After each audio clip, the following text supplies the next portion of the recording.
Muy buenas tardes a todos. Gracias por estar aquí en el coloquio virtual estudiantil en ciencia de datos. Hoy tengo el gusto de presentarles a ustedes a León Palafox, doctor en inteligencia artificial, quien nos va a dar la práctica Liderazgo en la época de la inteligencia artificial, estrategia y táctica. Él trabaja en Algoritia de Grupo Salinas, es director de Machine Learning en Grupo Salinas, ingeniero en electrónico por la UNAM, maestro y doctor en inteligencia artificial por la Universidad de Tokio con especialización en temas de Internet of Things, Big Data, Machine Learning y Data Science. Cuenta con 2 postdoctorados en ciencia de datos en la Universidad de Arizona y en UCLA. Sus áreas de investigación han versado en neurociencias, ciencias planetarias, astrofísica y finanzas. Tiene experiencia profesional como analista en el área de manufactura y consultor en data science para áreas como comercio exterior, impuestos, energía y otros. Fue profesor investigador SNI 1 en la Universidad Panamericana, exdirector de inteligencia artificial de Banorte. Pues muchísimas gracias, León, por estar aquí con nosotros y te cedo la palabra. Muchas gracias, Pilar. Bueno, buenas tardes a todas, a todos. Espero que se encuentren bien. Antes que nada, muchas gracias por la invitación. O sea, creo que siempre lo ha dicho la UNAM, es mi alma mater. El IMAS también, hice mi tesis de licenciatura en el IMAS. Entonces, le tengo mucho cariño a ambas instituciones y siempre es un gusto, ¿no? Todavía me acuerdo hace años que el doctor Benítez me enseñó el temario de la licenciatura en ciencia de datos, ¿no? O sea, era algo que me emocionó bastante y nada, o sea, justamente en pensar cuál era como que la presentación adecuada, o sea, ya sé que la parte técnica ustedes la saben para adelante y para atrás, ¿no? O sea, conozco el temario, sé lo que saben.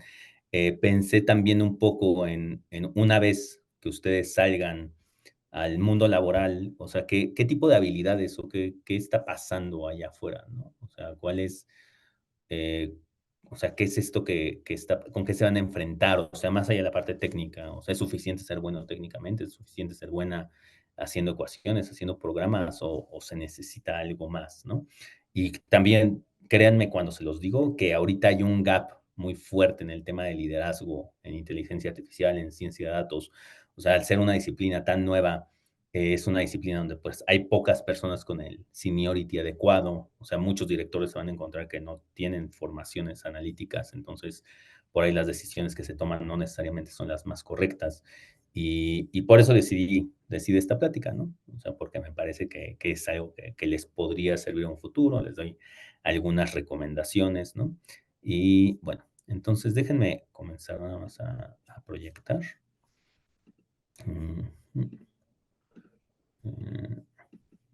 Que estoy en Zoom. Entonces pasan cosas raras con Zoom. Esperen un ratito.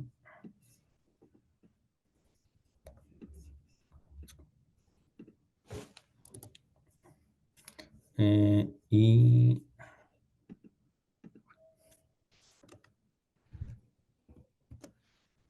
nada más. A ver.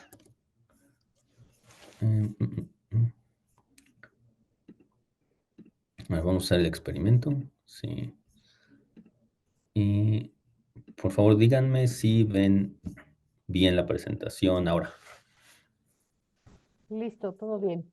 ¿Todo bien? Perfecto. Bueno, entonces, justamente, vamos a hablar de liderazgo, ¿no? En esta época de inteligencia artificial. ¿Y qué es esto de estrategia y táctica, ¿no? Que muchas veces hablamos de ello como si fuera algo intercambiable, ¿no? Pero en realidad vamos a ver que son temas distintos. Y justamente me gustaría comenzar con un poco de historia de la inteligencia artificial. Estoy seguro que muchas de ustedes saben quiénes son estas dos personas. El de la izquierda es Geoffrey Hinton. Geoffrey Hinton fue durante varios años el head de inteligencia artificial, ¿no? El encargado de todo el tema de inteligencia artificial en Google. Y a la derecha está Jan LeCun, quien es actualmente el encargado de todo de inteligencia artificial en Meta, antes Facebook, ¿no? ¿Por qué los pongo? Porque quizá para muchos de ustedes, ellos han estado mucho tiempo en estas empresas, pero no siempre fue así. De hecho, todo el gran boom de la inteligencia artificial, o sea, este renacimiento, empieza por ahí del 2011, 2010 con un artículo justamente escrito por Hinton, donde las redes convolucionales le ganan a prácticamente todas las otras tecnologías en temas de visión por computadora, en temas de reconocimiento, ¿no? O sea, lo que estoy muy seguro que muchos de ustedes ya saben, redes convolucionales, AlexNet, BGG, todos estos modelos. En ese entonces, AlexNet es la gran innovación. De hecho, ahorita vamos a hablar un poquito más de AlexNet. Y bueno, cuando hace esto Hinton, Google dice, ¿saben qué? Necesitamos fortalecer nuestra estrategia de inteligencia artificial y contratan a Geoff Hinton. Técnicamente compran su startup, o sea, él puso una startup con otras dos personas, ahorita vamos a ver quiénes, y Google compra ese startup, básicamente compra a esas tres personas, porque el startup eran ellos tres y el artículo, y al mismo tiempo, por ahí del 2013 más o menos, Meta anunció en ese entonces Facebook, Mark Zuckerberg va a Neurips, que es la gran conferencia de inteligencia artificial, y en Neurips anuncia a Jan LeCun como jefe de todo el tema de inteligencia artificial y como Meta planeaba tener una estrategia de inteligencia artificial mucho más fuerte, mucho más robusta. A partir de entonces, Jan LeCun es alguien que empieza a tener mucha presencia en Meta. Y bueno, y al mismo tiempo que esto sucede, por otro lado de Silicon Valley, se juntan varias personas, dos de los más reconocidos de esos que se juntaron en un restaurante literal. El de la izquierda me parece también posiblemente todo el mundo lo ubique, es Elon Musk. El de la derecha también es Sam Altman. En ese entonces simplemente se juntan, empiezan a ver lo que está sucediendo en Meta, lo que está sucediendo en Google, y ellos están muy conscientes de que esto de la inteligencia artificial, de los grandes modelos de lenguaje, estamos hablando de 2011, 2012, 2013, o sea, hace 10 años, va a ser un gran boom, ¿no? O sea, va a ser algo que va a revolucionar la industria.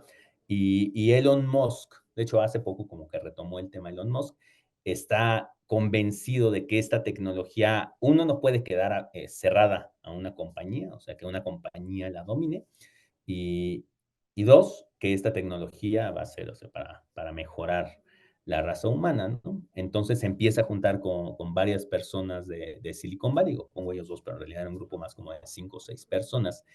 Y, y entonces, en ese entonces, todos los expertos en inteligencia artificial, o sea, los grandes gurús, estaban en alta demanda.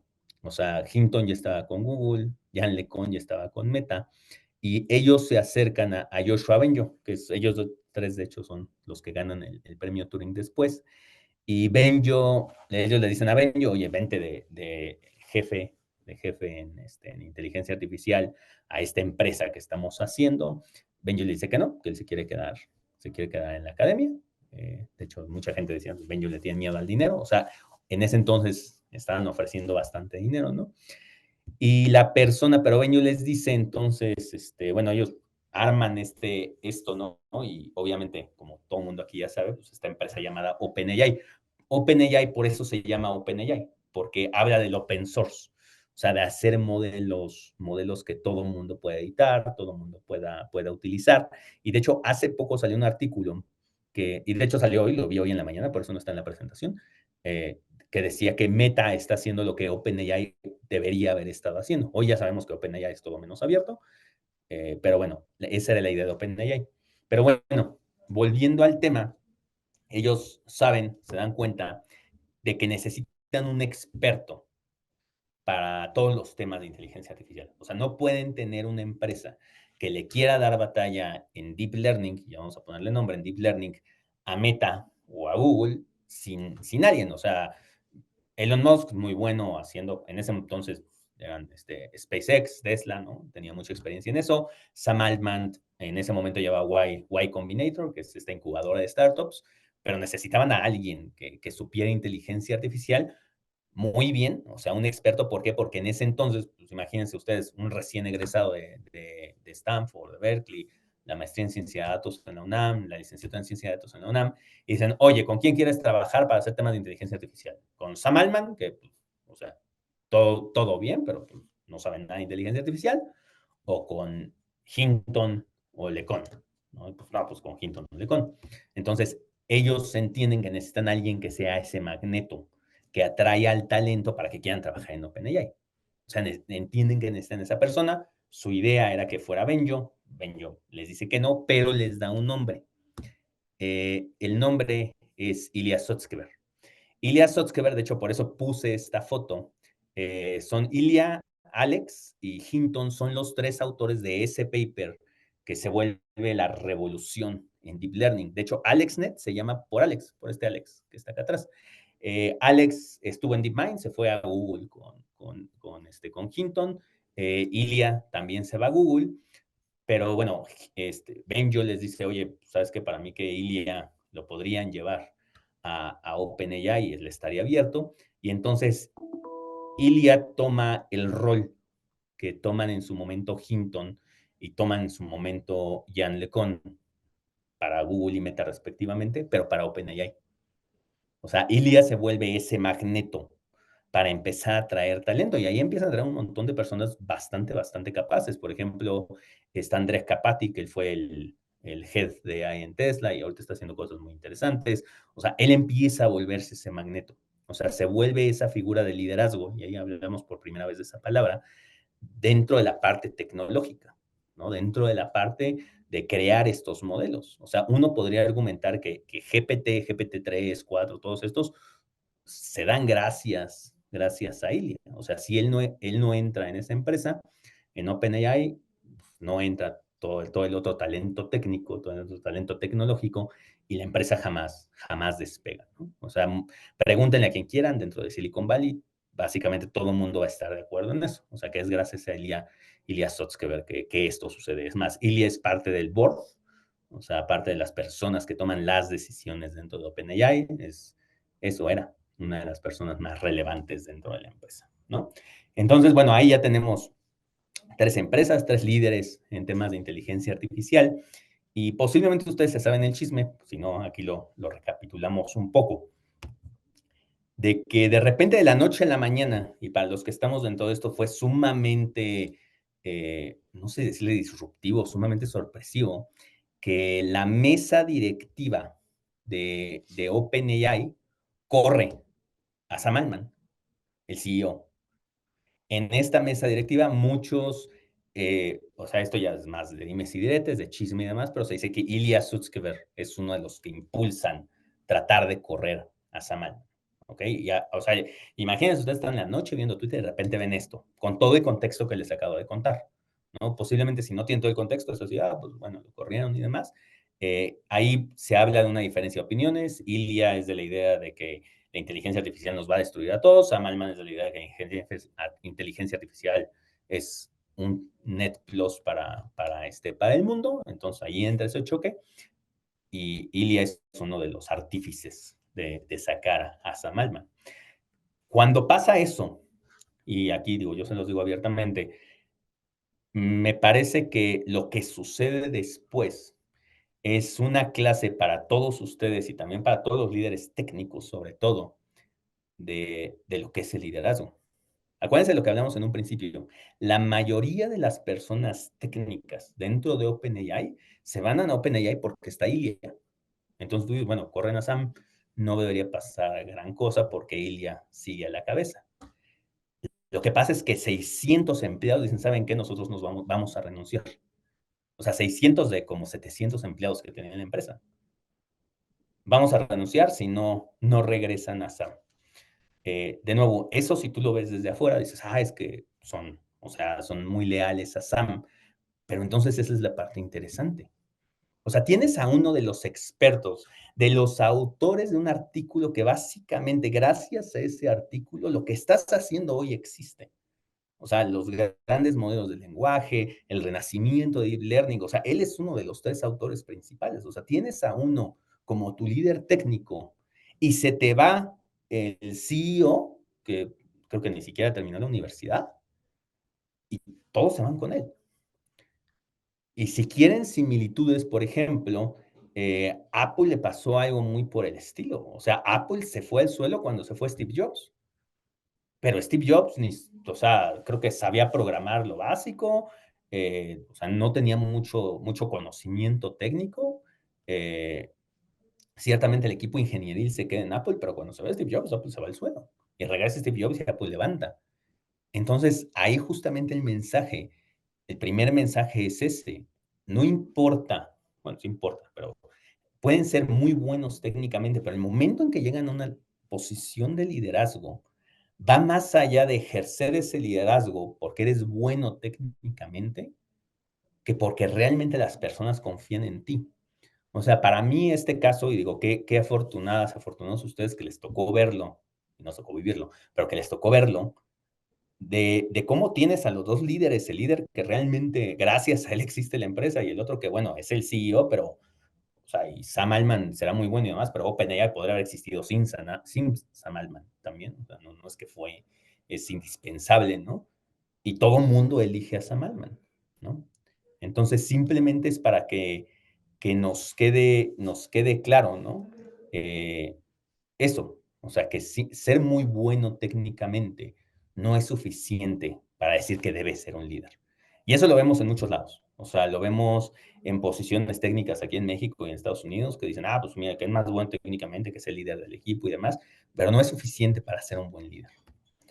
De hecho, hay varios artículos de eso, que a partir de que todo el mundo dice, sí, vamos a renunciar y demás, regresa Sam Altman a OpenAI, y a la fecha creo que Ilya ha hecho una aparición pública y hasta ahí. O sea, realmente Ilya ya se volvió punto y aparte dentro de OpenAI, ¿no? O sea, nadie, de hecho, hay una meme en Twitter, búsquenla, de Where's Ilya, o sea, porque no aparece, no da entrevistas, nada, ¿no? Creo que uno de sus últimos tweets fue, qué bueno que regresó Sam, una cosa por el estilo. Eh, Me parece que, no me acuerdo si sigue estando en la mesa directiva o ya lo sacaron de la mesa directiva, pero efectivamente perdió su empresa, ¿no? O sea, bueno, sigue estando de parte de la empresa, seguramente tendrá acciones, pero, o sea, ya no es esa figura de liderazgo, ¿no? Y sí les recomiendo leer y analizar el caso y demás. Y de nuevo, no estamos hablando de un líder técnico que llegó ahí, no, estamos hablando de una de las eminencias actuales de este tema, del tema de Deep Learning. O sea, por eso me parece que es tan importante y tan fundamental que esto, que ustedes hayan visto cómo sucede esto y aprender de esto más que nada, ¿no? Y aprender de esto en el sentido de que ustedes volteen a ver Silicon Valley, ¿no? Y aquí digo, los ejemplos los agarré mañosamente, digo, hay varios CEOs que son personas técnicas, pero muchos de los CEOs, de los directores de empresas más carismáticos y que uno podría decir que han movido la industria, que han movido Silicon Valley, pues sí sabían programar, pero realmente su know-how y la parte de la innovación no venía de ese lado. O sea, ahí tenemos al CEO de Uber, por ejemplo, el CEO de Uber, si no han visto la serie, se las recomiendo. El CEO de Uber se juntó con los de Google le preguntaron que si estaba utilizando las APIs de Google para el ruteo, y él dijo, la verdad no tengo la más remota de que es una API, ¿no? O sea, pues, imagino que sí, pero no tengo la más remota idea. Bueno, después así le fue, ¿no? O sea, tuvo varios temas, pero bueno, él creó Uber. O sea, piensen en la magnitud de eso. O sea, él creó una plataforma que hoy en México y en muchas partes del mundo cambió la forma en la que nos transportamos, ¿no? Creó un verbo. O sea, ¿cuántas personas en el mundo pueden decir eso? Voy a tomar un Uber, ¿no? Y aunque pidas un Didi, aunque pidas otra cosa, creó un verbo. Jeff Bezos tampoco era programador, ¿no? Tampoco es que era muy bueno en la parte técnica. Reinventó la forma en la que compramos las cosas, ¿no? O sea, reinventó el tema del comercio. Mucha gente se reía en su cara cuando él decía, es que vamos a ser más grandes que Walmart. Bueno, hoy en día no son más grandes que Walmart, pero son el segundo más grande y se le están acercando peligrosamente. Entonces, Jeff Bezos también lleva ese liderazgo y obviamente digo, el ejemplo que siempre sale a reducir es Steve Jobs, ¿no? Steve Jobs cambia la forma en la que hablamos por teléfono, cambia la forma, hoy en día básicamente todas las computadoras, las Ultrabook son copias de Macs, básicamente todos los teléfonos son copias de iPhones, ¿no? Con cosas más, cosas menos, pero esencialmente él cambia todos estos paradigmas. Entonces, ahí uno de los grandes consejos es, yo cuando tenía su edad, yo decía, es que no saben programar y demás, entonces yo me voy a dedicar a eso. No, o sea, vean qué saben hacer bien ellos y vean de qué manera hacen que la gente de que los rodea los vea como una inspiración, los vea como alguien quien seguir y traten de aprender de eso, ¿no? Que es parte de esta plática, o sea, cómo llegar ahí. O sea, yo no les puedo dar toda la ruta porque es una plática de 45 minutos, ¿no? Pero sí les puedo dar algunos pointers. Y entonces ahí es donde entramos en el tema de estrategia, en el tema de táctica y en el tema operativo, ¿no? Todas las empresas, todas, software, pharma, retail, lo que quieran, gusten y deseen, tienen esas tres partes. La parte operacional, la parte táctica y la parte estratégica. La parte estratégica es la parte del el big picture, ¿no? O sea, nosotros qué hacemos, misión, visión, piensen, por ejemplo, Grupo Electra, ¿no? Donde yo trabajo, sí, ¿cuál es la misión? Ah, bueno, vender, vender electrodomésticos, colocar créditos, sí. La parte táctica es lo que viene abajo. La parte táctica es decir, ok, ¿cómo vamos a lograr hacer eso? ¿No? O sea, ¿cómo vamos a lograr ejecutar esa visión? Ah, bueno, pues vamos a vender tantas lavadoras en tanto tiempo, vamos a colocar tantos créditos en tanto tiempo. Ok, ¿cómo vas a colocar los créditos? Bueno, vamos a tener un CRM de esta manera, esa es la parte táctica. Y si se fijan, la parte estratégica es el idea man, ¿no? Así de, sí, mira, tenemos que hacer esto. La parte táctica es la que ya le empieza a dar forma. Y la parte operacional es la parte donde la gran mayoría de ustedes va a salir instantáneamente, que es, ahora sí, tenemos toda esta táctica, ¿cómo la ejecutamos? O sea, ¿cómo vamos a ejecutar todo esto?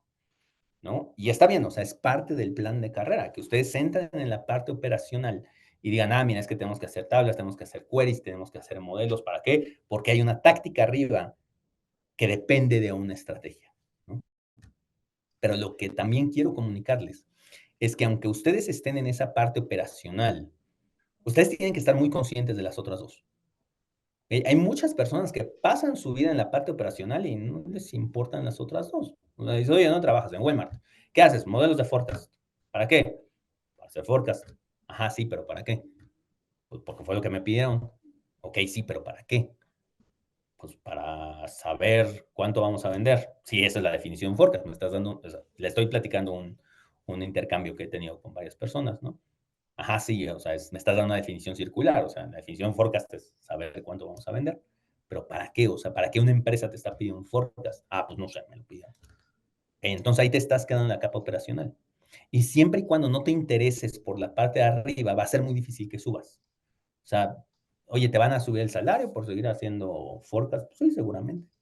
Oye, te van a lo mejor en lugar de hacer el forecast en Python, ya lo vas a hacer en Spark con tecnologías mucho más avanzadas y con Kubernetes y demás, ¿sí? Pero sí que es en la parte operacional.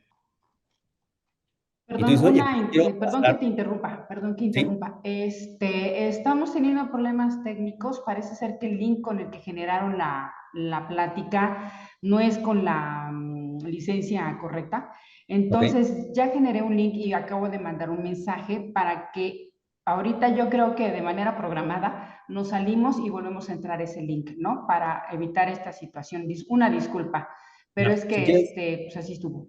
Mande sí, usted. termino la idea aquí y Sí, sí, volvamos a lo. gracias. Ok, va.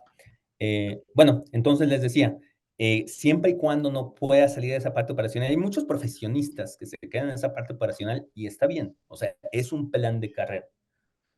Pero si ustedes quieren ejercer un liderazgo, como lo que hablamos de Ilya, como lo que hablamos de Steve Jobs, como lo que hablamos de Jeff Bezos, ustedes tienen que ser capaces de saltar a la parte naranja para saltar a la parte azul.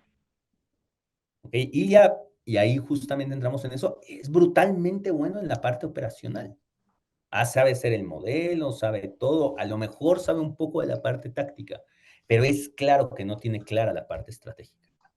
Y entonces, cuando alguien quiere buscar a ver quién es liderazgo, quién es el líder de la empresa, no lo voltean a ver a Ilya, porque es bueno en la parte operacional. Voltean a ver al que tiene todo el know-how de la parte estratégica, ¿no? Entonces, para rebobinar un poco, hablamos de que cuando uno entra a una empresa, digo, sobre todo en ustedes que van a estar recién egresadas y egresados, va a entrar mucho esa parte operacional. Pero sí tienen que preocuparse, ya sea con su jefa, con su jefe, con los líderes, de tratar de entender y de tener claro dónde encaja esa parte operacional dentro de la táctica y dentro de la estrategia. O sea, ustedes pueden decir, de nuevo, y he conocido muchos científicos de datos, he entrevistado muchas veces, y se quedan mucho en esa parte operacional, y a lo mejor es lo que ustedes quieren para sus vidas, y de nuevo, está bien, pero como arranqué la presentación diciendo, o sea, hoy en día hay realmente una necesidad de tener líderes que tengan clara la parte estratégica, la parte táctica, desde el punto de vista de ciencia de datos e inteligencia artificial. O sea, es algo que simple y llanamente no existe, es algo que simple y llanamente cuesta mucho, ¿no? Pero, por ejemplo, pensemos en Meta, si mañana dice Jan LeCun, yo me voy, posiblemente muchos de los expertos en inteligencia artificial de Meta se vayan a ir. No así si dice Zuckerberg, yo me voy y que entre alguien más, es muy seguro que los expertos en inteligencia artificial de Meta a todos modos se quedan, siempre y cuando Jan LeCun se quede, ¿no? Eh, pero bueno, ya vimos que en OpenAI ese no fue el caso. Pero entonces, sí tengan muy claro cuáles son esos diferentes pasos. Cambian de industria a industria. O sea, yo no les puedo decir en esta presentación, sí, la parte táctica siempre es esto, la parte estratégica siempre es esta. Cambia demasiado, ¿no? En retail, en pharma, en bancos, siempre cambia mucho. Pero, por ejemplo, algo que yo siempre les digo a todas las chicas, chicos que trabajan conmigo, cuando están haciendo modelos, les digo, entiendan cómo ese modelo hace que el banco, en este caso, hace dinero, ¿no? O sea, ¿por qué este modelo, o sea, por qué el banco está gastando dinero en pagar unos salarios para nosotros para hacer este modelo? Oye, es que nada más para jugar y demás, no, pues, no tiene mucho caso, ¿no? O sea, ¿para qué los contrato? Entonces, sí tengan muy claro eso, esa parte de táctica, de estrategia, no, porque el liderazgo va muy amarrado de ello. O sea, el momento en que tú empiezas a crear equipos es cuando tú tienes que tener clara esa parte de la táctica, porque obviamente ya no te puedes meter mucho a la parte estratégica. Y aquí aplica, digo, yo sé que seguramente a muchos de ustedes les gusta el fútbol, ¿no? Y por eso siempre pongo este ejemplo. El que está ahí a la izquierda es un jugador del Chelsea, ahorita ya no juega en el Chelsea, Frank Lampard, ¿no? Y el que está a su derecha es Mourinho. En ese entonces, Mourinho era el director técnico del Chelsea, fue cuando Chelsea ganó varias Premier Leagues, o sea, es una de sus épocas doradas, ¿no? Y uno de sus jugadores más importantes, de hecho, muchos consideran que el más importante es justamente Frank Lampard, ¿no?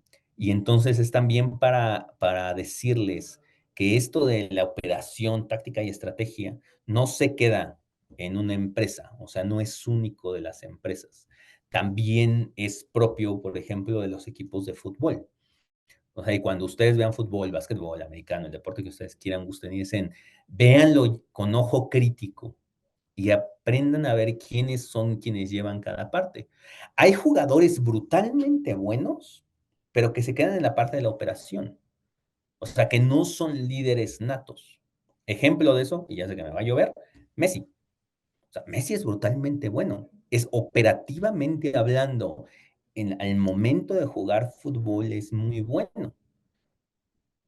Pero a la parte de la táctica, o sea, Messi cuando estuvo en el Barcelona, o sea, no fue capitán, sino hasta que Puyol salió. Pero, o sea, un defensa capitán, sí, ¿por qué? Porque el capitán es el que ya trae la parte táctica. O sea, el capitán no se, mira, yo voy a anotar 1000 goles, sí, yo tengo mi trabajo como defensa, tengo que ser muy bueno defendiendo y demás, pero obviamente el partido lo gana el que anote más goles, necesitas un buen delantero, y por eso me gusta el ejemplo de Lampard. Lampard, él era mediocampista delantero, o sea, también tiene su score de goles, digo, no era el goleador de la Premier, pero sí anotaba bastantes, pero tenía la parte táctica muy clara, ¿no? O sea, él junto con Mourinho se juntaba para hablar de estrategia y demás, y la foto de la derecha es Lampard como director técnico del Chelsea, que tampoco le fue muy bien, con Mourinho cuando era director técnico del Tottenham, que de hecho fue un partido donde el Chelsea le gana al Tottenham. Entonces, pero eso es para que vean también de que en un equipo de fútbol, por ejemplo, tienes la parte operativa, que pues, son tus jugadores, o sea, que son la parte operativa, y luego tienes la táctica, que son ese grupo selecto de jugadores que más allá de jugar bien, te pueden empezar a plantear el ritmo del partido, hacia dónde se debe mover, hacia dónde no, cómo se deben organizar los jugadores. Y hasta arriba tienes la parte estratégica, que es donde entra el entrenador. O sea, el entrenador no puede operar. O sea, por eso en fútbol me parece bastante claro. O sea, el entrenador no puede agarrar, ponerse un uniforme y entrar a jugar, simple y llanamente no puede. El tema en empresas es que de repente tenemos directores que todavía quieren programar y pues van y se sientan y se ponen a programar, cuando en realidad ya no es su trabajo. O sea, su trabajo es conseguir un grupo de jugadores, un equipo lo suficientemente fuerte para que la directora sea quien se encargue de decir, mira, tiene que ser el ritmo del partido. Y de nuevo, y aplica para todos los deportes. O sea, de nuevo, alguien puede ser muy bueno operativamente. O sea, Messi, totalmente bueno operativamente. Ronaldo también brutalmente bueno operativamente, ¿no? Pero también se tiene que tener a alguien muy bueno tácticamente. De nuevo, eso no quiere decir que una u otra posición es más importante, todas son igualmente importantes, pero, de nuevo, el objetivo de la plática es justamente hablar de ese liderazgo, ¿no? Y no puedes desarrollar ese liderazgo a menos que tengas la parte táctica y la parte estratégica bastante claras, ¿no? O sea, puedes ser bueno operativamente, pero tienes que tener las otras, ¿no? Entonces, en un científico de datos, justamente digo, a lo que nos compete, ¿dónde entra esa parte operativa, no? Ustedes van a entrar a una empresa, recién egresadas, recién egresados. De hecho, aquí tengo trabajando conmigo un par de chicos que son egresados de la licenciatura de Ciencia de Datos de la UNAM. Y justamente, ¿cuáles son sus primeras tareas? Pues hacer queries, hacer modelos básicos. Por eso siempre les digo, aprendan SQL. O sea, si no lo aprendieron en la carrera, que creo que sí, porque llaman bases de datos, aprendan SQL. O sea, SQL es el pan de cada día. Aprendan Spark. Aprendan esa parte operativa y estén en eso, o sea, 1, 2, 3 años, ¿no? Que es parte en lo que se tienen que dedicar. Y entonces ya parten a esa parte táctica. En esa parte táctica, ¿qué significa? Pues ya vas a hacer modelos más avanzados, tal vez ensambles de modelos, tal vez modelos con explicabilidad, tal vez, o sea, modelos mucho más robustos y ya vas a tener también proyectos end-to-end. Aquí están los datos, aquí está el negocio pasándote estos datos, tienes que hacer todo el pipeline, tienes que hacer todo y todo esto se va a entregar de otra manera. Pero tienen ya que entender eso y un científico o una científica de datos junior se encargará de hacer la parte de los quizzes y los modelos. Aquí en la pirámide se ve así como muy fácil, pues simplemente tengo que tomar más cursos, pero no. Ahí es la parte donde justamente siempre lo digo, que los bootcamps empiezan a fallar. O sea, el bootcamp te va a colocar ahí abajo, en la parte operativa. El tema del bootcamp es que no te da las habilidades para subir al siguiente nivel. Una maestría, por ejemplo, bien diseñada, sí te da las habilidades para subir al siguiente nivel. Entonces, para que luego me preguntan, oye, pero un bootcamp, una licenciatura, una maestría, ¿cuál es el objetivo? Bueno, tienen diferentes objetivos dependiendo de dónde quieran entrar, ¿no? Y una vez que tienen claro todo lo de los modelos y demás, justamente el siguiente paso, pues, es hacer una estrategia de negocio. Es sentarte con las personas de marketing, con las personas de operaciones, con las personas de revenue y decir, a ver, ¿cómo todo esto que yo ya aprendí a hacer y que hice en algún momento y ahora tengo un equipo de personas que lo saben hacer, le va a ayudar a tu negocio o le puede ayudar a tu negocio? Y entonces vamos a hacer una estrategia. Oye, pero es que esa persona ya no tira código y demás. Sí, o sea, es la progresión natural. De nuevo, hay una progresión natural horizontal, ¿no? Que habla acerca de hacer modelos más complejos y ser muy bueno técnicamente y te quieres quedar ahí adelante, quédate ahí toda tu vida, ¿no? Pero, de nuevo, la plática es acerca de liderazgo. Entonces quieren convertirse en líderes, convertirse en líderes de industria. No pueden saltarse esta parte, ¿no? O sea, cuando vean en LinkedIn en algún lugar, ¿cómo es posible que ese sea director de ciencia de datos? ¿No? Que me ha pasado, lo he escuchado, lo he sentido. Pues bueno, es porque muchas veces hicieron estos saltos, ¿no? El gran problema ahorita en la industria es que muchos de los directores, muchos de los líderes en ciencia de datos, inteligencia artificial, se saltaron los dos de acá abajo, justamente porque ustedes piénsenlo, por ejemplo, la licenciatura en ciencia de datos de la UNAM es brutalmente nueva. No me acuerdo cuántas generaciones van, pero no sé, Pilar, si andas por ahí escuchando, van 3, 4 de egresados ya. Son 5 generaciones. 5 generaciones, o sea, 5 años. Vamos 3 de egresados. Sí. Sí, entonces 5 generaciones, 3 de egresados, pues andan todavía por acá tratando de empujar hacia arriba. Muchos de los que están aquí no estudiaron ciencia de datos, estudiaron actuaría, estudiaron matemáticas, estudiaron física, pero de nuevo, muchos están aquí casi nadie está acá, ¿no? O sea, se necesita, pues ya varios años de experiencia, o sea, mucho de esto, pues sí es más sabe el diablo por viejo que por diablo, ¿no? Eh, digamos, llegar ahí, pero de nuevo, hoy en día muchos líderes de acá jamás pasaron por acá. Entonces, muchos líderes les dices, oye, es que tienes que hacer una estrategia de negocio. Y dicen, ah, sí, oye, quieren, y voltean con su equipo de ciencia de datos, dicen, sí, quieren poder hacer pricing dinámico. Y les dije que sí podemos hacerlo, ¿no? Y pues, todos los equipos de ciencia de datos, oye, ¿tienen precios tienen datos del pricing? No. ¿Tienen datos de cuánto se ha comprado? No. Bueno, ¿por qué les dices que podemos hacer eso si no tenemos nada de esos datos, que son lo que se necesita para hacer ese tipo de modelos? Ah, pues no sé, pero pues yo vi en un artículo en el Wall Street Journal y en el Harvard Business Review que se puede y que se hace mucho dinero, entonces tenemos que empujar para que se haga, ¿no? Y entonces empiezas el proyecto buscando los datos, los proyectos se empiezan a alargar y justamente por eso, porque ahorita hay un hueco ahí. O sea, las personas que están tomando esas decisiones no son necesariamente personas enfocadas en datos. Entonces, digo, ahorita que ustedes salgan, entren, empiecen a ver el mercado laboral, cuando ustedes se entrevisten, y digo, y es también parte del objetivo de esta plática, ustedes también siéntanse empoderadas y empoderados de preguntar. De decir, ok, tú quieres que yo sepa esto y esto y esto, ¿tú lo sabes? O sea, voy a tener un líder que lo sabe, voy a tener un líder que si lo hago mal me va a poder dar retroalimentación, o pues pusieron a alguien recién egresado, digo, los MBA no tengo nada en contra de ello, pero tengo a alguien recién egresado en MBA que jamás ha tocado un query y me está dando instrucciones a mí cuando no tiene idea de los datos, ¿no? Entonces, sí sean también muy críticos porque ustedes están empezando sus carreras. O sea, yo deseo de todo corazón que lleven carreras muy exitosas y para bien o para mal, el éxito de una carrera exitosa también se siembra mucho en el tipo de líder que van a tener. O sea, van a cambiar de empresa y van a decir, oye, ¿qué sabes hacer? Pues me estuvieron haciendo queries todo el tiempo. Oye, la estrategia y demás, ahí es donde ustedes tienen que ser muy proactivos, ¿no? Tienen que decir, oh, bueno, hacía queries porque era para este modelo y demás. Tal vez no les toca hacer la estrategia todavía, pero el chiste es que se muevan para allá, ¿ok? Entonces, sí sean muy críticos en eso, ¿no? En que los equipos en los que están los líderes sean personas de quienes pueden aprender en lo que ustedes quieran hacer. O sea, volteen a ver a los líderes y digan, oye, es que tiene un MBA, pues está padre, pero no sabe hacer nada de datos. Lo pusieron ahí porque tiene un MBA y tomó un curso en analítica en algún momento. Y pues, lo he visto pasar, ¿no? Por eso se los platico.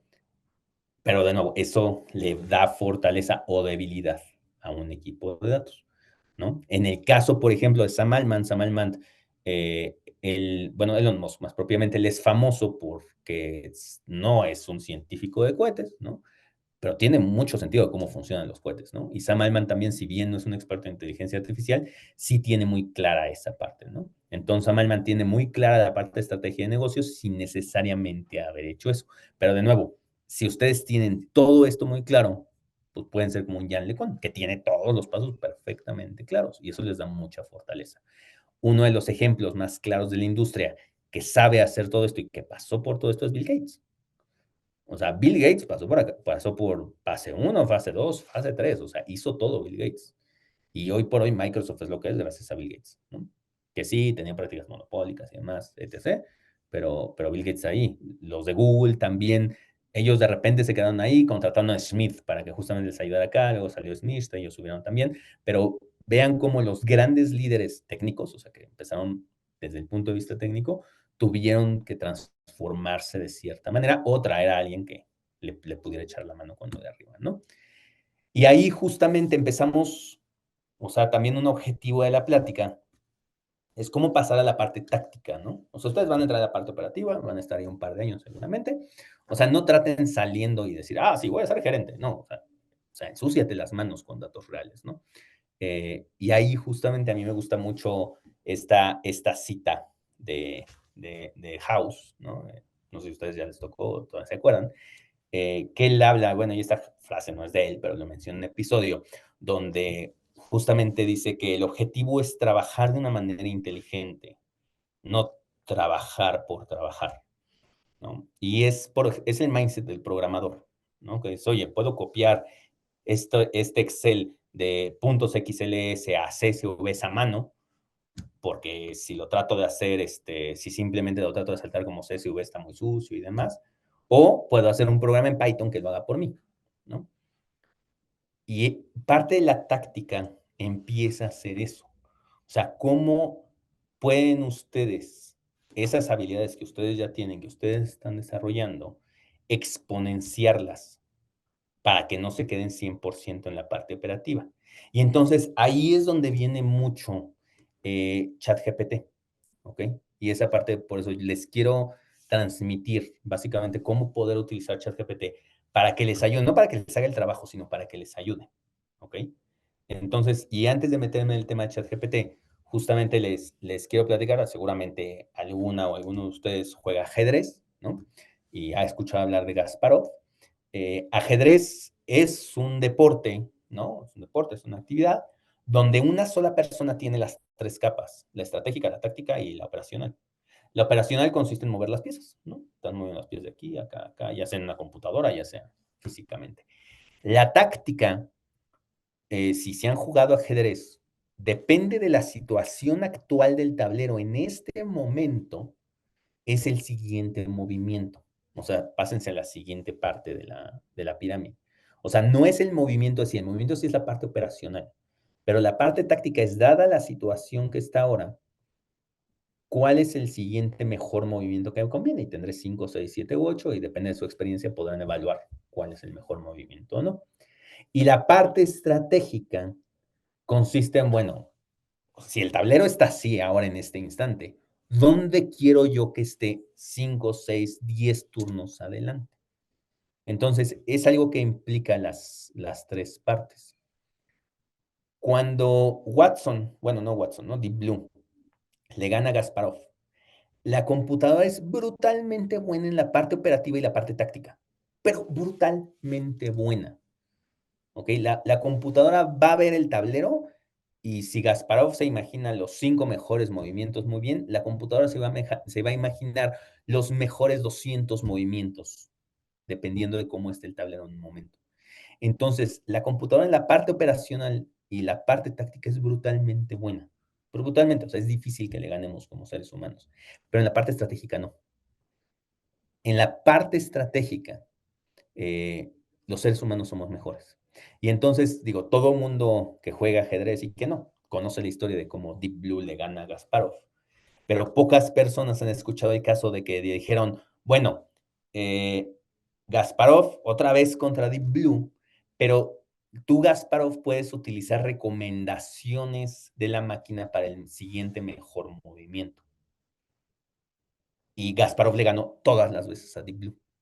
¿Eso qué quiere decir? Que si bien la parte estratégica la manejaba muy bien Gasparov, la parte táctica es donde no le funcionaba tan bien, ¿no? Y así pasa entonces con todas estas herramientas que están empezando a salir. O sea, yo se los garantizo, y lo he utilizado muchas veces y demás, que ChatGPT sabe más funciones y código de lo que sabemos todos los que estamos aquí y posiblemente de la gran mayoría de ingenieros de software en el mundo.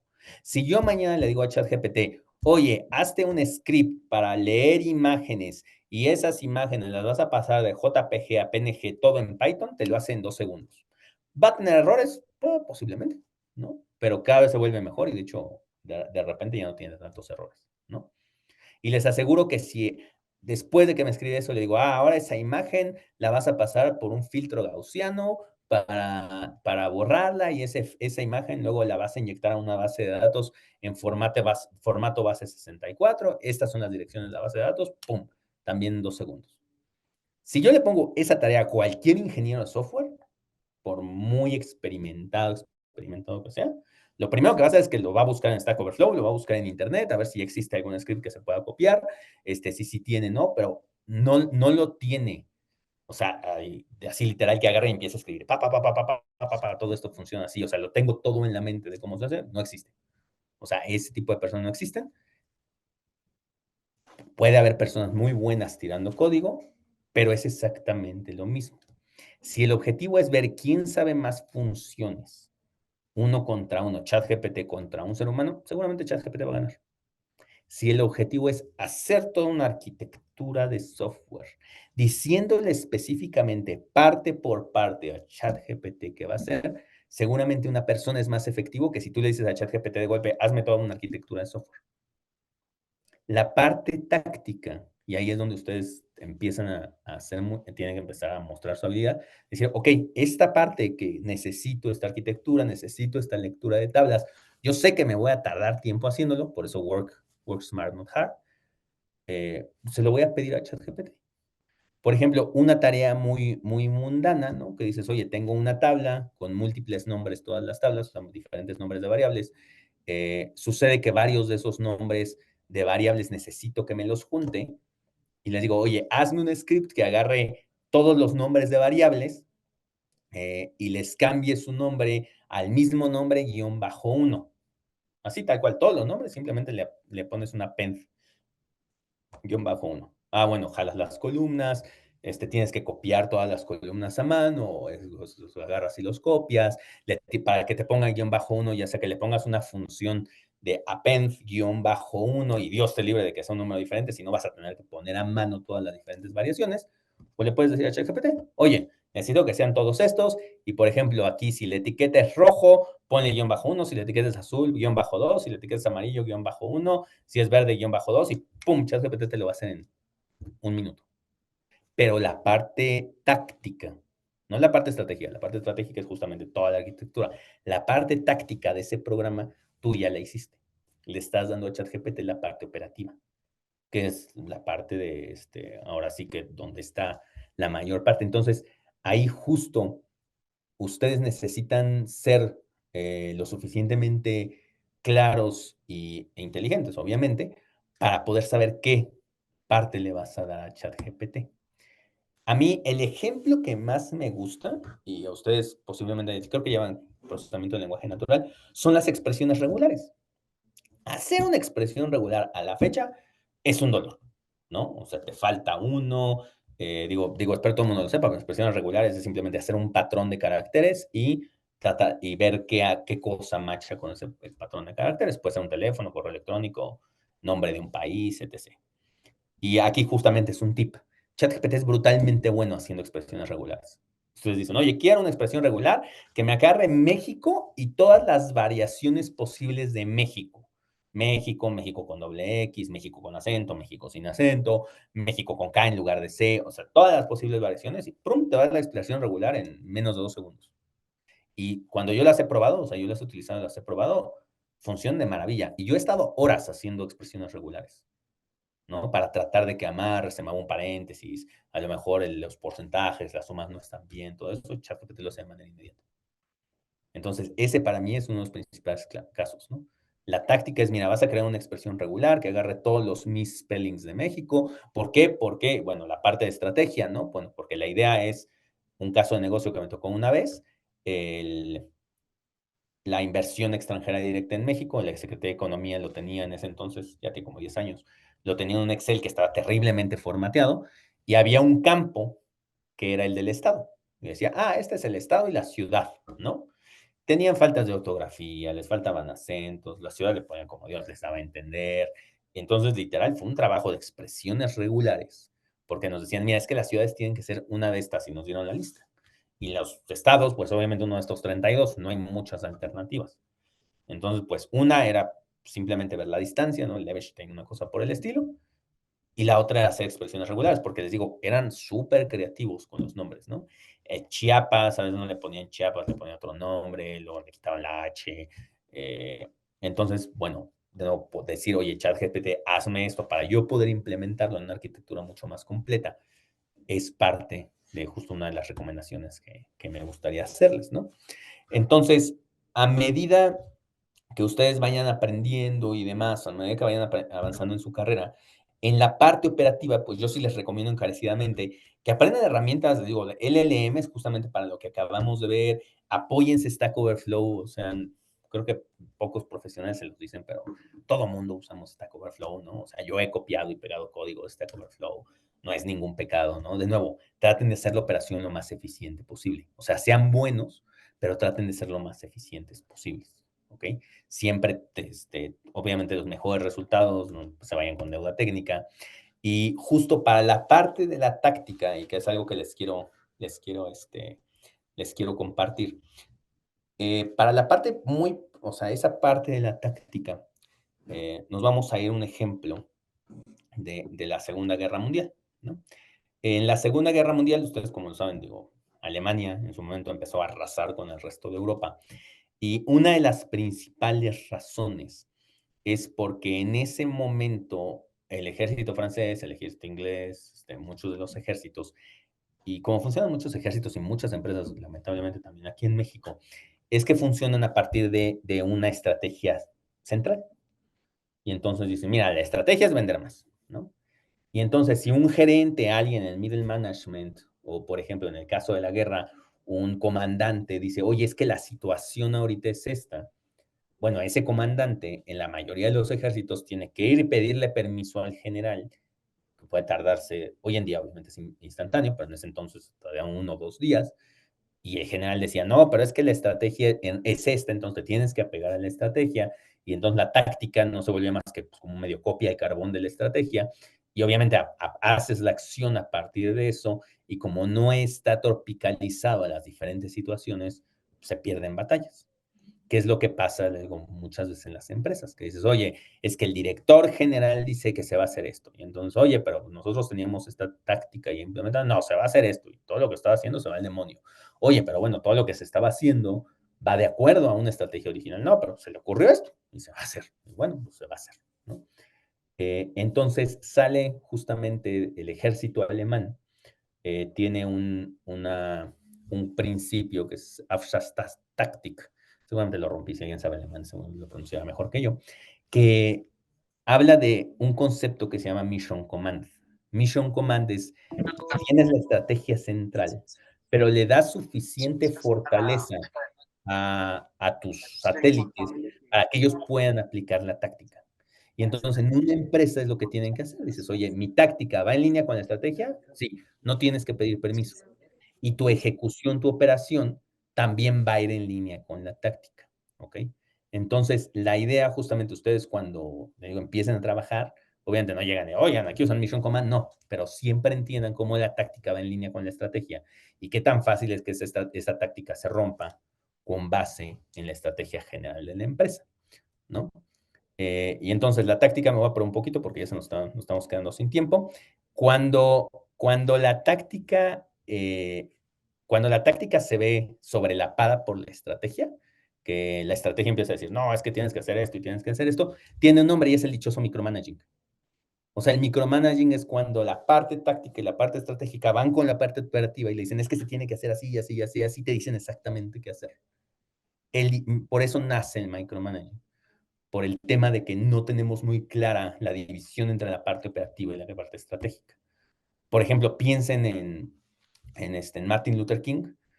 Martin Luther King era brutalmente estratégico. O sea, vean su discurso. Yo siempre le digo a todos mis alumnos y a todas las personas que trabajan conmigo, vean su discurso. Su discurso es brutalmente estratégico. Él nunca dice acciones puntuales.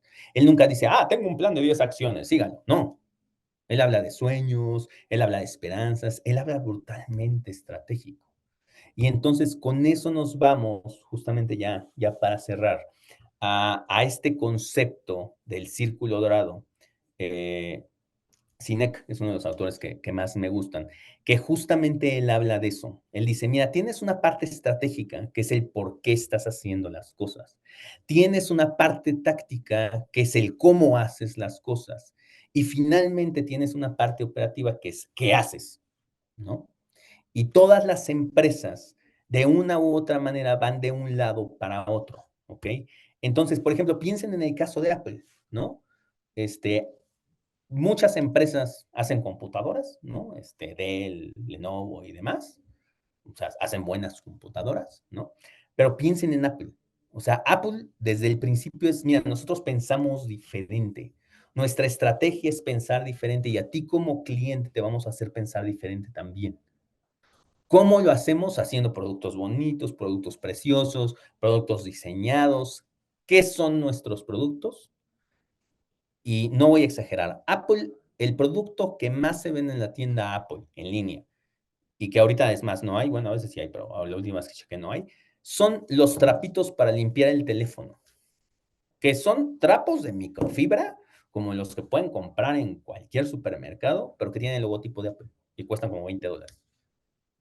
O sea, literal, Apple les puede vender un trapo y ustedes están dispuestos a pagar $20 porque ellos saben dar este mensaje, porque saben hacerte parte de la estrategia, porque tienen muy clara cuál es cada una de estas partes. Entonces, justamente el círculo dorado, como amarra con esta idea de estrategia, táctica, operación, es esto. O sea, muchas personas, y justamente ustedes que están entrando, van a entrar al Watts, van a entrar en esa parte de operación, pero todo el tiempo tienen que entender ese why, todo el tiempo traten de entender la parte de la estrategia y cómo ir saltando de uno en uno.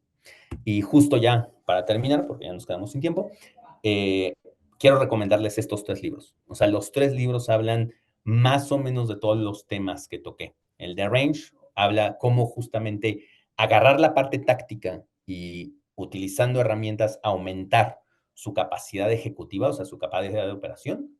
Start with Why justamente les habla de esta conexión y The Art of Action les habla la parte de comando central, de cómo para poder tener una táctica clara, tienes que tener una estrategia que le da cierta libertad a la táctica, ¿no? Y bueno, ya de mi parte sería todo. No sé si hay tiempo para preguntas o no, pero si sí, con todo gusto. Si no, muchas gracias por No, muchísimas gracias, John. Estuvo súper interesante todos tus tips. Realmente, yo ya le hice un print screen a los libros. Realmente es algo muy, muy interesante. No sé si los chicos tengan alguna pregunta, por favor.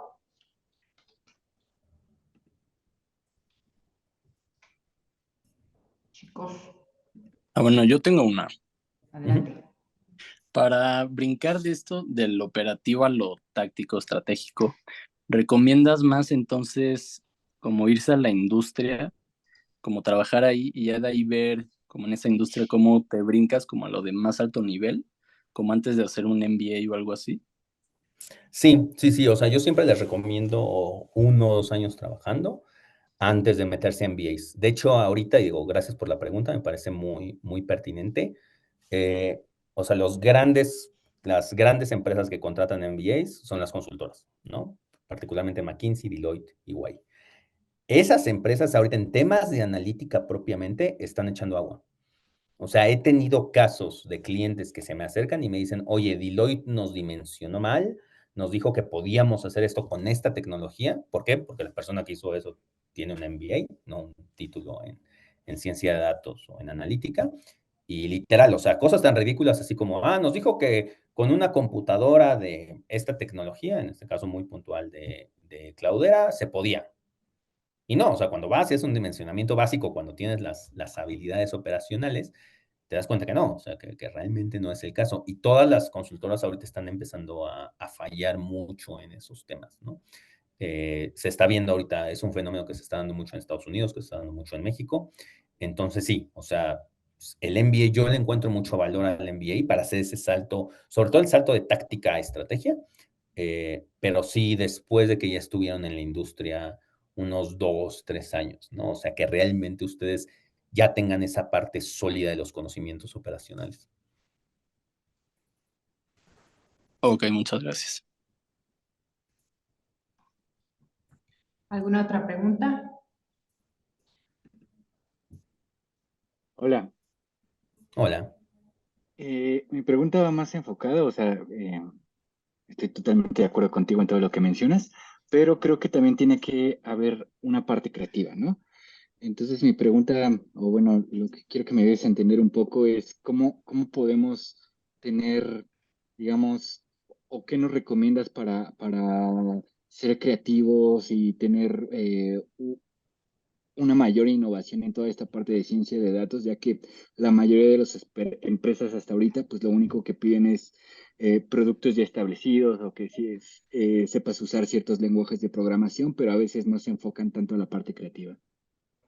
Sí, o sea, la creatividad, digo, hay diferentes corrientes acerca de lo que es la creatividad.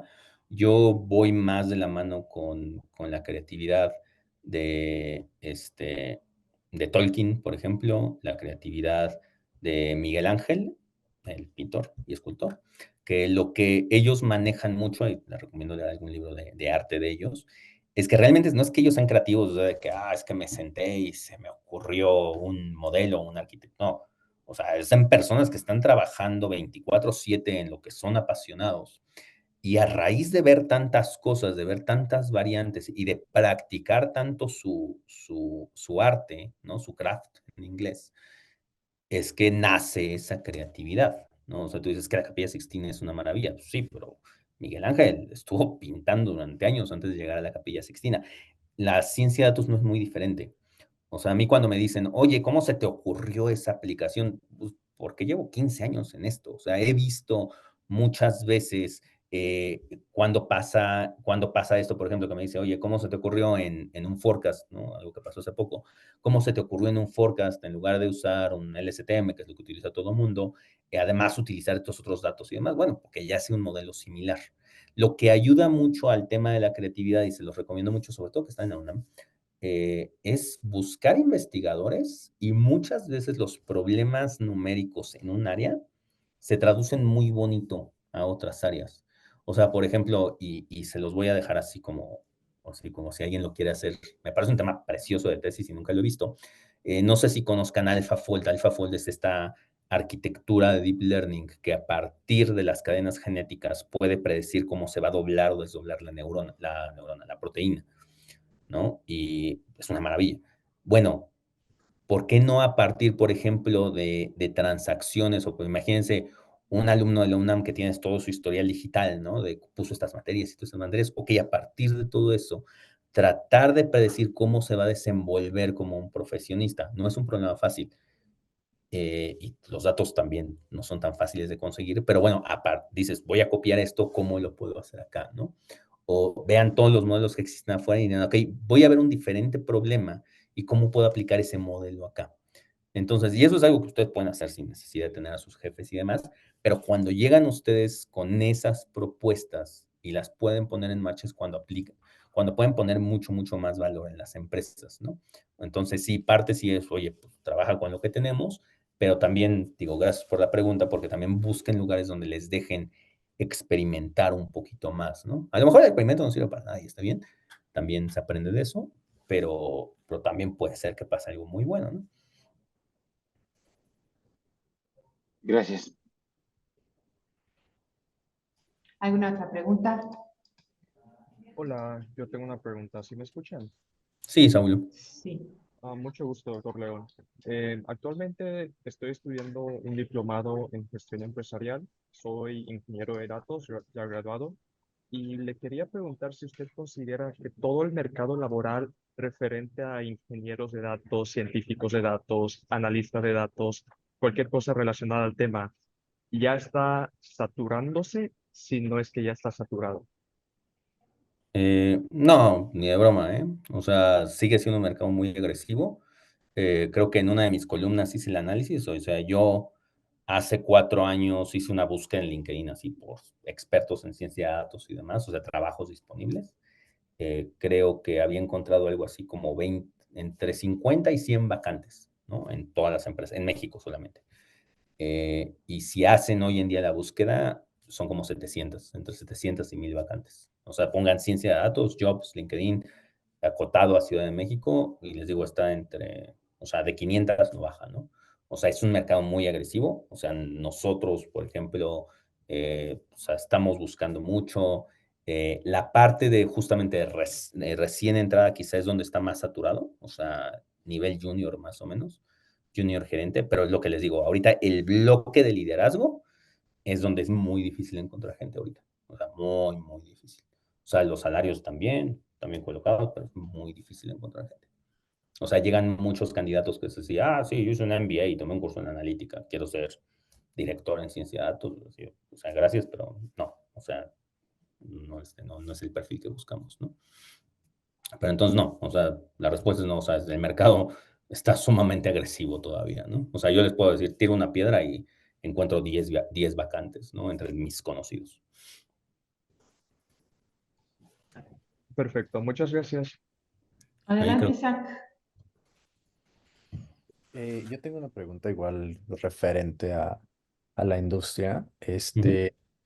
respecto A comparación de otras universidades, ¿qué dirías que le falta a como la comunidad UNAM trabajar en la industria o en este aspecto como ya más, pues sí, de compañías o de empresas? Ahí digo, en mi experiencia, yo diría un poco el tema de esa conexión empresarial. O sea, yo se los digo aquí, o sea, digo, la UNAM es mi alma mater, yo la quiero mucho, pero sí me parece, por ejemplo, que en la parte analítica, en la parte de ciencia de datos, le falta un poco meterse más al tema de la industria, o sea, ya sea parte de vinculación, sea parte de programas, ¿no? O sea, se los digo abiertamente, o sea, me llegan muchas personas del ITAM, del TEC, de la UP y demás. Siento que la UNAM tecnológicamente es muy capaz, pero sí se los digo, o sea, cuando veo a alguien que estudió en la UNAM y alguien que estudió en el TEC, mismas carreras y demás, me parece que ese tema de liderazgo y demás, y que es algo que yo siempre he dicho, a la UNAM sí le falta un poco, o sea, sí tendrían que tener ese tipo de cursos, ese tipo de formación. De hecho, yo por eso elegí esta plática de esa manera, ¿no? Porque, de nuevo, se vuelven ilias, ¿no? O sea, son técnicamente muy buenos, pero la parte de liderazgo, o sea, poder dar ese salto es la parte que sí, y te digo, no nace fácil, o sea, muchas personas dicen, es que el liderazgo se nace, no se hace, no, pues no es mentira. O sea, uno puede ser muy buen líder, pero sí tienen que leer, sí tienen que dedicarse, por ejemplo, en lugar de esa suscripción de Netflix, páguense un mes la suscripción a Harvard Business Review y lean todo lo que viene ahí de qué se está haciendo ciencia de datos en el mundo, cómo lo están aplicando las empresas, ¿no? Eh, o sea, esa parte entiendan que es un estado de resultados, ¿no? O sea, ese tipo de parte sí siento que es lo que le falta a la UNAM. O sea, técnicamente no me queda la duda de que tiene todo, pero sí es ese saltito a las aplicaciones, es la parte que me parece que le falla un poco todavía. Sí, ahí quiero comentar, León, que en la modificación del plan de estudios que esperamos todavía que la aprueben, está justamente asignaturas de emprendedurismo y de liderazgo. Cuesta mucho trabajo, no tienes idea, lograr que las aprueben los comités, justamente por esa formación que tú comentas, ¿no? O sea, los comités por lo general están formados por académicos que tienen un alto nivel académico, pero no tienen ese tipo de visión en ese sentido. Entonces cuesta mucho trabajo. Pero sí, Sí, tenemos 2 asignaturas para el próximo plan de estudios, esperemos. qué bueno.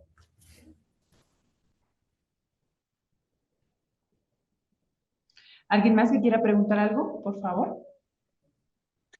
Bueno, yo nada más, entonces, ¿dónde recomendaría como meternos en esta parte más como empresarial y como de alto nivel, digamos? O sea, ya Y sería como en la industria o sí, o no. sea, yo lo que siempre he dicho es métanse a la industria y entre más operativo sea el asunto, o sea, entre más pegados al negocio estén ustedes, es mejor. O sea, una de las, digamos, de las ventajas de ahorita de ciencia de datos es que todo el mundo lo está buscando. Entonces, digo, es razonablemente fácil, pero en el momento en que empiezan a trabajar, y ese consejo, digo, gracias por la pregunta, porque ese consejo es importante, entiendan algo, el Excel no es el mundo, o el CSV no es el mundo. O sea, no esperen que los datos que les den estén bien, ¿ok? Y muchas veces, o sea, vemos los modelos, regresión logística, asumimos que los datos tienen ruido, ok, sí, ¿de dónde? O sea, ¿por qué no son perfectos? ¿No? Y dicen, bueno, ¿cómo que por qué? Porque todo tiene ruido. No, no, no, ¿por qué? O sea, bueno, porque el ruido existe, no, no es por eso. Por ejemplo, trabajan en un banco, ¿no? Aquí tengo los datos de depósitos en caja, ¿no? Tienen ruido, ¿por qué? O sea, alguien llegó con 100 pesos y en el registro pusiste 100 pesos y sin embargo tú estás haciendo un modelo que asume que hay ruido. Imagina, vas con el cliente y le dices, pues usted tiene 100 pesos más o menos 5. No, no, o sea, usted tiene 100 pesos. Dice, ok, si tiene ruido, ¿por qué es? ¿Se están capturando a mano? ¿No se están capturando bien? ¿Qué proceso es el que sirve para colectar los datos? Entonces, por ejemplo, yo las personas que están en mi equipo, yo literal, o sea, cuando hicimos el proyecto de logística para Grupo Eléctrica, es uno de los proyectos de logística más grandes del país, yo los mandé al CEDIS. O sea, les dije, miren, se van a vivir al CEDIS una semana y van a entrar al CEDIS a las 7 de la mañana y van a salir a las 8 de la noche para ver cómo capturan los datos, cómo llegan las cajas, cómo embalan las cajas, cómo se van los camiones, cómo rutean los camiones ahorita. Y sí, cuando regresaron me dijeron, pues sí, es que todos los datos que nosotros tenemos los capturan a mano, luego los agarra un capturista y pues hay un montón de ruido en el centro. Ok, ahora sí vamos a modelar ese ruido. Ahora sí vamos a hacer un modelo que atienda esas necesidades. ¿Ok? Entonces, algo que siempre les recomiendo mucho es eso, o sea, péguense a la operación, a lo que sea que entren, o sea, banco, manufactura, logística, lo que sea, y entiendan la parte operativa, pero entiéndanla a punto, ¿no? O sea, telco, cómo funciona telco, que es una antena, cómo pasan los datos, cómo capturan los datos los routers. O sea, entiendan todo eso y eso les va a dar un valor, pero como no tienen una idea a la hora de hacer los modelos propiamente, y además les dan mucho, eh, la palabra en inglés es chops, o sea, como experiencia, como experiencia así de la calle, ¿no? De esa área en particular, ¿no? Entonces, sí, mi recomendación sí es esa, ¿no? O sea, métanse al negocio y después todo eso que vayan aprendiendo en el negocio, sí métanse un MBA, métanse un diplomado en negocios, en Facultad de Química tienen un MBA, por ejemplo, y el MBA lo que les ayuda es como a darle un poco más de estructura a todo eso, que ya ustedes ya aprendieron. Y dicen, mira, sí, en realidad es esto, operaciones es esto, estrategia es esto, finanzas es esto, pero esto yo ya lo sé. Yo ya no voy a llegar al MBA a pedir información, yo voy a llegar con algo adentro para darle estructura. Ok, muchas gracias. No hay de qué, Santiago. A mí me da mucho gusto que digas todo esto porque justamente es lo que yo les comento a los chicos y no me van a dejar mentir y si no, levanten tu manita, por favor. Yo doy calidad y preprocesamiento para ciencia de datos.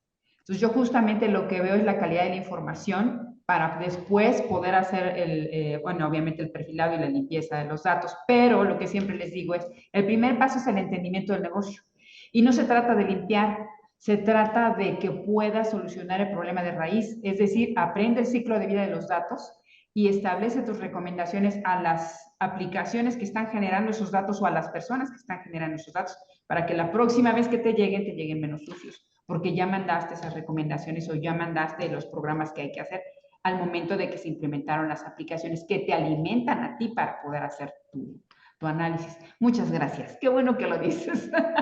Adelante, Daniel.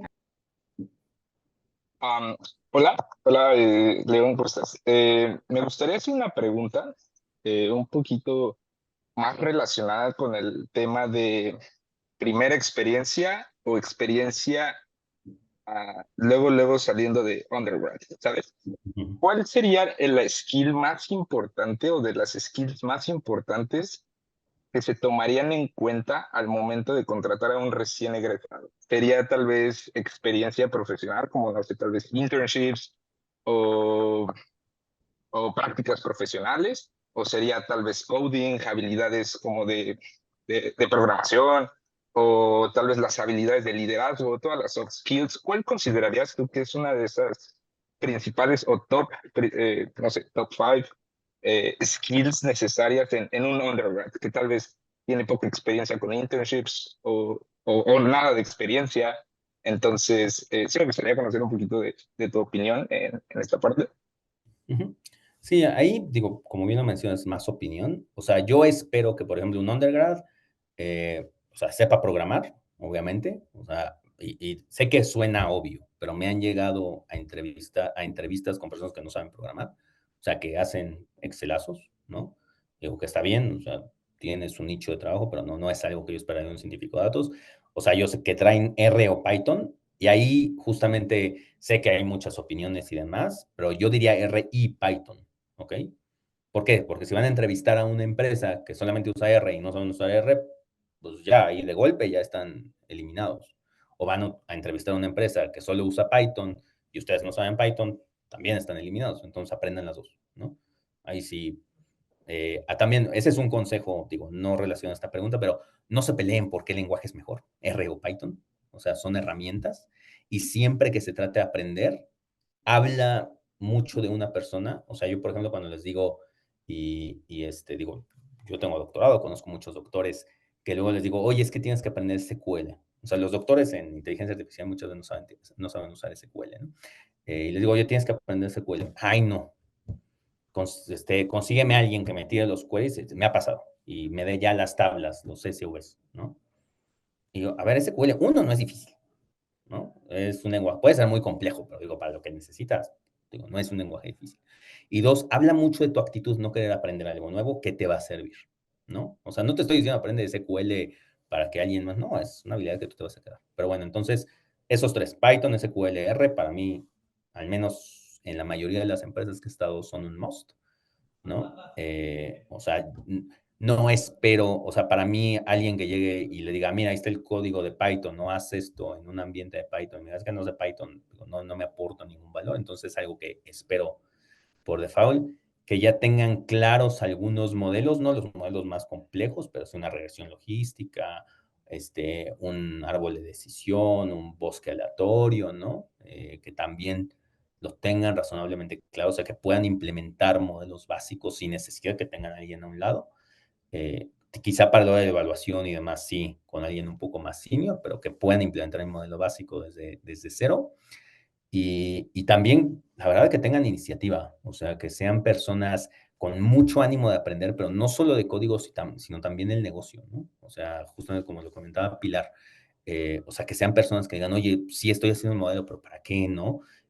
Oye, sí, esto para qué. Les digo, liderazgo y demás es algo que van a ir haciendo, ¿no? O sea, no esperen salir inmediatamente, tienen 3 personas a su cargo. Pues, yo me preocuparía si eso les pasa a alguno de ustedes. O sea, yo siempre he sido muy partícipe de cada quien tiene que tener su rol en la etapa adecuada. O sea, estoy seguro que si a cualquiera de ustedes, bueno, no sé seguro, pero es muy probable que cualquiera de ustedes les diga, no, yo te ofrezco 60,000 pesos para que lleves un equipo de 3 juniors y ustedes tienen un año de experiencia, van a decir, sí, lo voy a hacer. Y la gran pregunta es, ok, tú, o sea, básicamente la diferencia de edad de ustedes es de un año, nunca has llevado a un equipo, estás consciente que es muy probable que vayas a fallar, ¿no? Entonces, digo, sean honestos con ustedes mismos. O sea, las habilidades de liderazgo se van creando a lo largo del tiempo, llevando equipos, leyendo, tomando cursos. Y también otra habilidad muy importante, que igual no lo había mencionado y que espero que esté en el plan de estudios nuevo, es storytelling y presentación. O sea, una de las características, o sea, los de TI se salvaban, porque uno de TI por lo general no le toca presentar, una base de datos, por ejemplo, es algo brutalmente técnico, ¿no? No es que vas a presentar frente al director general de una empresa y decir, sí, la base de datos funciona de esta manera y los datos entran así. No, eso no va a pasar. Pero un científico de datos sí. O sea, ustedes van a decir, oye, este modelo le ayuda al revenue de esta manera, reduce el costo de esta manera, y es algo que ustedes tienen que tener y es algo que pueden empezar a practicar desde ahora, ¿no? Entonces, el storytelling, o sea, yo he hablado con muchos reclutadores y justo es lo que me dicen, o sea, hay muchas personas de seniorities muy, muy altos, ¿no? Pero que son pésimos contando historias, son pésimos a la hora de comunicar los resultados, ¿no? Entonces, ustedes están recién egresados, nadie espera que sean brutalmente buenos, pero pueden empezar a tomar cursos. Sé que se va a escuchar raro, pero en la UNAM dan cursos de teatro, métanse uno. O sea, el teatro es brutalmente bueno para agarrar confianza en público y para temas de storytelling. O sea, yo tomé un curso de teatro en la Universidad de Arizona y era parte de un programa más complejo de cómo dar entrevistas técnicas sin sonar brutalmente técnico. Y de hecho, la primera sesión era una sesión de teatro, literal, improvisación, manejo de secuencia en una conversación, o sea, es realmente un curso de teatro les puede ayudar mucho. Luego, ahí en la UNAM hay muchos, entonces aprovechen eso. Gracias. Tenemos una pregunta del Facebook. Es Karen González León. Más que una pregunta, quiero una recomendación para quienes son informáticos y les interesa el área de seguridad de la información. Ahí digo, el área de seguridad de la información es, digamos, como toda otra bestia totalmente distinta. Lo que se está moviendo mucho ahorita y, digamos, donde está mucho la aplicabilidad es, o sea, sí seguridad de la información, pero muy aplicado a los diferentes problemas de seguridad. Si lo quieres hacer con ciencia de datos, por ejemplo, ahorita, digamos, aplicaciones propiamente, está el tema de intervención social, o sea, el dichoso phishing. O sea, hay muchos modelos que lo que hacen es que evalúan todos los correos y ven cuál es más probable que sea phishing o no. Hay otros modelos, por ejemplo, que sirven para comunicación de datos, ¿no? Y ver si el flujo de datos es demasiado masivo, a lo mejor es un robo de información. Entonces, si desde el punto de ciencia de datos es eso, y si ustedes quieren tener un rol bastante sólido, o sea, no criptomonedas, criptografía. O sea, criptografía está agarrando mucha fuerza y sobre todo con el tema del cómputo cuántico que también está empezando a agarrar fuerza, son, digamos, las dos áreas donde sí les recomendaría meterse, ¿no? O sea, uno de los problemas con seguridad de la información ahorita es que puedes tener todos los supermodelos y demás, y José con el password pegado en su computadora porque todo el tiempo se le olvida, es el peor, ¿cómo se llama? Es por lo general la principal razón por la que hay robos de información, ¿no? O sea, siempre creo que del 100% de temas de información, el 80% entra por fallas humanas, ¿no? No tanto por fallas de los sistemas. Gracias. ¿Alguna otra pregunta? Ya sería la última, porque ya estamos abusando del tiempo de León. Muchísimas gracias. Ve que está muy interesante. No, ¿de qué? A la 1, a las 2. Ok, pues muchísimas gracias, León. De veras que está padrísimo todo esto que nos explicas. Y justamente respecto a lo de storytelling, justamente tenemos una asignatura que se llama, ¿cómo? Ay, Dios mío. Déjame acordar, algo así como proyectos de ciencia de datos, algo así, que están, fíjate, no lo había pensado como tú lo comentas, originalmente se propuso dentro de la modificación para la defensa de proyectos de investigación, es decir, está como dentro del módulo de gente que se quiere dedicar a la investigación, cómo puedes tú defender tu proyecto, es decir, dar en términos sencillos, a lo largo de un proyecto ir sacando respuestas rápido o propuestas rápidas para a fin de que puedas lograr tener tu presupuesto, ¿no? Es porque si tú dices, sí, aquí en 8 meses te doy el primer resultado, pues no va a pasar nada, no te van a dar nada. Pero justamente es la defensa de proyectos en ese sentido, y ese es el objetivo. Entonces, por ahí vamos, no vamos tan mal. Acuérdate que tú siempre utilizas el presupuesto de este proyecto para conseguir presupuesto para otro Para proyecto. que sí. Okay. Bueno, pues muchísimas gracias. Gracias a todos y pues nos vemos en la próxima edición que será en junio, si no me recuerdo. Muchas gracias. No, muchas gracias a ustedes. Siempre un gusto. Cuídense mucho. Hasta luego. Hasta luego.